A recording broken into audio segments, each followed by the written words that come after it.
I got the horse. The funny part about it is, man. Hi, King Boy. The funny thing about it is, man, about horses and stuff like that is, I was actually raised around a lot of horses growing up. Let's just say I wasn't the best cowboy, but I had a lot of heart.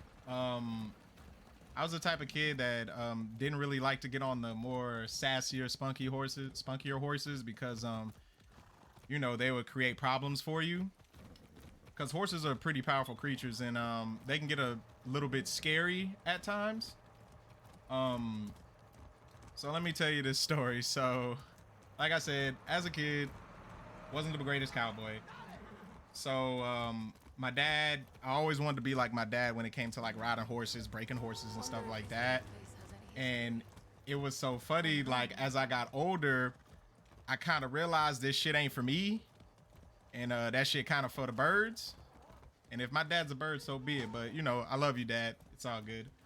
But, like I said, I always like to get on the... I didn't like the spunkier horses. I always like to get on the younger horses. Or not the younger horses, but the older horses. Because the older horses, they're more seasoned, more laid back. They done seen it all. And, you know, they're basically, they're more safe. They're very safe. Safe is the key word. So when I had the problems on the other ones, according to my dad, it's because they could smell my fear. For years, I thought horses or a certain type of animals smelling your fear was a bunch of BS. But it turns out that's not a lie. They can really smell your fear, and they will scare you even more if they sense your weakness. Dead ass. So my Uncle Charlie, he had these type of horses that because my dad and my uncle rode horses, like majority of my uncle ride horses. So so my Uncle Charlie, he had these horses, man. They were like, they would all follow each other because horses are naturally herd animals. So when one horse walked, everybody walked. And if everybody's walking at a steady pace and obviously going to the same place, same speed, it was relatively safe. But it was always that one asshole in the family that always wanted to make the horse run. Me being a unseasoned, chubby rider of horses was not the best thing for me. Because if you don't have a great balance on a horse, you will have a bad time.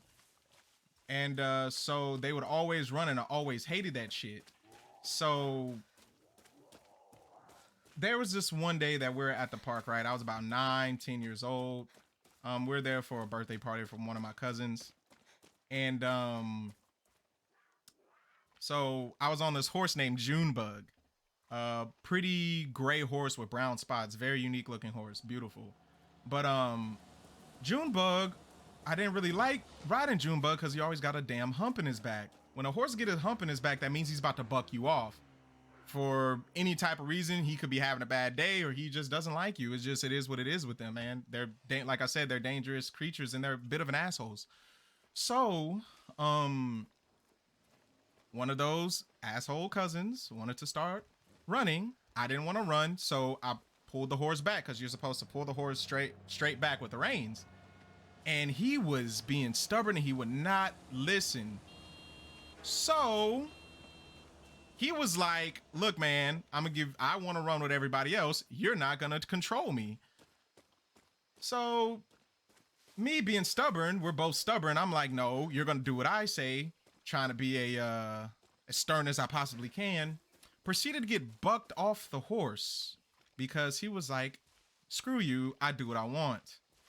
And when I got bucked off, I went over the horse's head, straight face plant, plus the scorpion over the back, and my legs hit the back of my neck. No cap. Almost shit myself. Like, shit was crazy, bro. And the thing about it is, in black families, when bad things happen, they see it. Everybody looks and stops what they're doing, but they know they can't get there fast enough.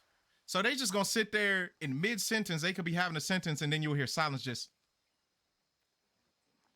And then when that silence came, as soon as I hit the ground, the only person that came to help me was my mom. That's the only person that came to help me. Only person. You know, my mom was like, you know, honey, are you okay? You know, blah, blah, blah, the usual mommy stuff. You know, I told her like, you know, I was trying to be tough, but I was dying inside. I think I had internal bleeding. Turns out I didn't, you know, because I'm alive today. But my dad, he said the dumbest shit in the world that really did give me confidence, and probably the reason why I don't really ride horses too much today. He proceeds to tell me, man, the horse ain't even buck you off. You just fell.